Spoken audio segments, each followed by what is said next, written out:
Guys, as gamers, we dedicate a large segment of our lives to the grind, which means you may be so focused on that next Guardian rank that hygiene takes a backseat. And no one enjoys smelling like a Smash Brothers tournament. Whether you want to keep your partner happy or just go touch some grass in public, I highly recommend setting up a skincare routine. Luckily, today's sponsor, Geology, creates simple routines, customized just for you. It's as simple as taking a few second diagnostic quiz, telling them about your skin and goals, and their team of dermatologists will design a personalized routine shipped directly to your door. It's that simple. Guys, I have personally been using Geology for the past 30 days and my skin has never been better. And it's such a simplifying routine. Literally telling you that it's the morning cream versus the evening cream. Body wash that works and cleans me without turning my body into an ashtray. And what I love about all of these products is their ingredients. They take a natural, holistic approach to everything that they make, and boy, has it made a difference. Now, if you're looking to experience a skincare routine as refined as Devin K's or skin as explosive as Amanda Holidays,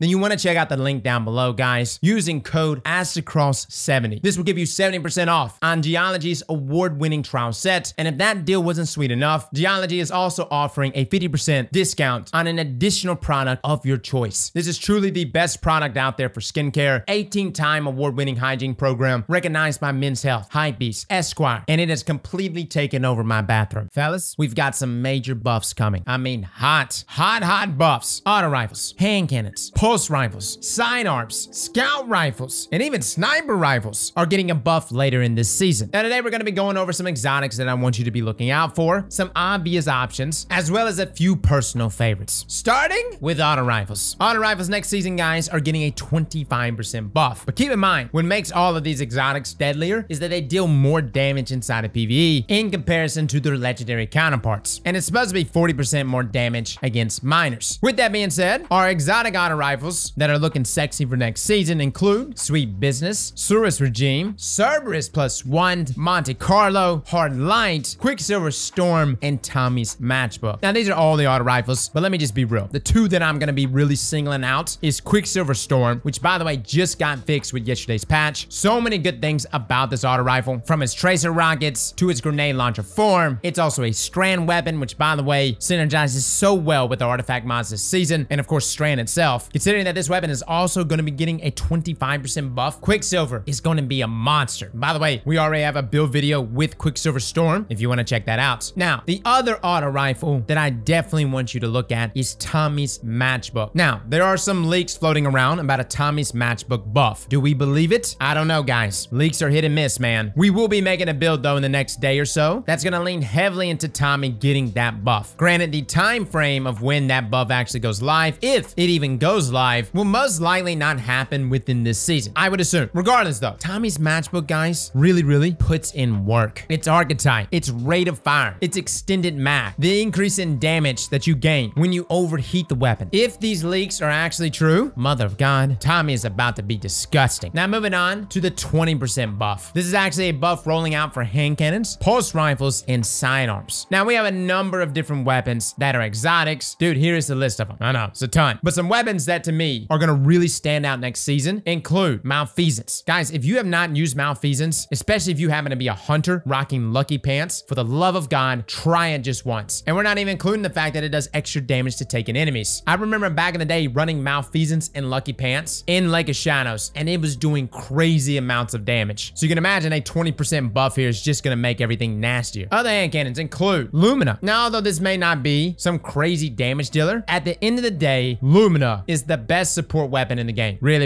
It buffs, it heals, it has a hefty percentage in that damage buff, and hot damn do I love it whenever I have a blueberry rocking a Lumina. Now, another hand cannon to consider is of course Sunshot. Now, Sunshot is perfect because it recently got a change when Lightfall launched where the explosions on kill apply Scorch. Now, granted, it's not necessarily an ignition machine, but the extra Scorch is really nice, especially when you start to get that chain effect going. And this, of course, will be better with that 20% buff. Now, some other ones that are going to be interesting here includes Ariana's Vow. Dude, I will always have a special place in my heart for Ariana's Vow. Its intrinsic anti-barrier capabilities, it's a special weapon, so it deals a hefty amount of damage, superb ammo economy. Oh, and we're also getting a 20% buff. My God. Now, what about sidearms? Well, listen, you've got Cryosthesia, which is really good, especially if you have a Stasis Surge, Trespasser for Arc Surges. You also have Devil's Ruin, which by the way also has intrinsic unstoppable, and it's almost like a pocket fusion rifle, right? Now, the other sidearm that that you have got to get, guys, is Final Warning. We did damage tests on Final Warning, and it is super impressive how much damage this sidearm puts out. It's a strand weapon. It synergizes with the artifact mods and, of course, strand. But a lot of people just don't realize how much damage this sidearm actually does. It's wild. So if you want to check out our review for Final Warning, as well as our guide, a link to both of those will be down below in the description. Cross, what about racking? Sure, it's not going to be meta. I'm just letting you know, but go right ahead. Now, pulse rifles. The obvious choices include Graviton Lance, there's crazy Void Explosions, and of course, Collective Obligation. We have another Collective Obligation build coming again here soon. Such a good pulse rifle, guys. Very much worth you running the raid. It synergizes beautifully with Void 3.0. 20% buff. Now you also have Outbreak Perfected, which is really good, but again, if I had to choose a pulse rifle in that kinetic slot in the next sandbox, Revision 0, man. Revision 0 is about to be the pulse rifle meta. Watch what I say, because not only is it getting a 20% buff, but it individually is getting a buff. We are currently working on a damage breakdown of Revision 0 yet again, just to showcase how strong it currently is and how much stronger it's about to get. Now, I know you have other pulse rifles out there. Bad Juju. We had a Bad Juju build. Not bad. No Time to Explain also is out there. But again, for me, if I had to choose a pulse rifle in that kinetic slot, without a doubt, Revision 0. Its base damage is too good. It has Vorpal. It has a sniper rifle mode, which, by the way, the sniper rifle damage buff should be applying to Revision 0. We're gonna have pre and post testing for Revision, but if the sniper rifle buff applies to Revision 0, mother of God, you've got 3 sets of buffs that are hitting this pulse rifle. Now, moving on to scout rifles. Now, scouts aren't getting that big of a buff, but it's still 10%. Now, recently, we did a build with Polaris Lance, and let me just say, guys, Polaris is putting in some work. Its ability to proc ignitions on every other perfect 5th shot is beautiful. And by the way, when you combine it with Path of Burning Steps, you're actually able to scale these ignitions as you're getting solar weapon kills. Feel free to check out our build. Now, the scout rifles that I want you to look out for is, of course, Touch of Malice. Touch of Malice just got fixed, and it's doing more damage against miners than what it was doing previously, although still not at that 40% mark. Again, I'm still waiting on Bungie to say something about that extra 7%. Now, the other scout rifle is, of course, Dead Man's Tell, and I know DMT has pretty much fallen off the face of the earth, but no lie, it got better inside of PvE. I know Bungie nerfed it, but inside of PvE, at max stacks of cranial times 5, it went from doing 16% more damage to 24%. Keep in mind, it's still significantly less than the 40% that it was doing when we first got DMT, but it still got a buff inside of PvE, and you can, of course, slot things like Vorpal on this weapon. I think the biggest problem and drawback you're gonna have with DMT is just hanging on to cranial times 5. Now, the last scout rifle I'm gonna mention here is actually wonderful, guys, and we just forget that it even exists, and that's Symmetry. I know this season we don't necessarily have Arc Surge, but if we happen to get it next season, Symmetry is a wonderful scout rifle that does a hell of a lot of damage. Now, moving on to the sniper rifle buff. Now, keep in mind, guys, the 10% sniper rifle damage buff won't actually hit until season 21. However, Izanagi's, Borealis, Cloud Strike, Darcy, Whisper of the Worm, these sniper rifles should be feeling quite hot. And keep in mind, guys, Whisper of the Worm, we did damage test on it. It has the best total damage and DPS amongst all weapons. Granted, it doesn't have the highest DPS, but what it presents to you is the ability to give you sustained damage over long damage phases. It maintains great ammo economy and still has very competitive DPS. Now, Cloud Strike. We actually did damage tests with Cloud Strike, and dude, Cloud Strike doesn't play around. It feels good. I primarily use it inside of PvP, but inside of PvE, being a rapid fire frame, landing those back-to-back precision shots, creating those lightning storms, you can imagine in an Arc Surge environment how deadly something like this would be. Now, the biggest one out of all of this is, of course, Izanagi's Burden. Izanagi, amongst other kinetic weapons, all got a buff in Lightfall, but kinetic special weapons got an even bigger buff, as it has a higher multiplier than that of kinetic primaries. And with this 10% buff, well, another reason to be rocking Izanagi's Burden. But Cross, what about Darcy? Isn't it meta? It does jolt damage. Listen, guys, we've done testing on Darcy, and even now, it's still quite underwhelming. Like, really, Bungie, just please move this thing out of the heavy slot into the energy slot. No lie, I would love to use Darcy inside of PvP as a special weapon. So guys, that is your list of weapons and exotics to be looking out for. We have another list coming very soon, which will include legendary weapons. These are definitely going to touch on some of the roles you can get and craftable weapons this season, some raid weapons, Neomuna weapons, etc. So be looking out for that. Well, fellas and ladies, thank you all for coming and watching, and as always, Slap that like button like your mama told you right.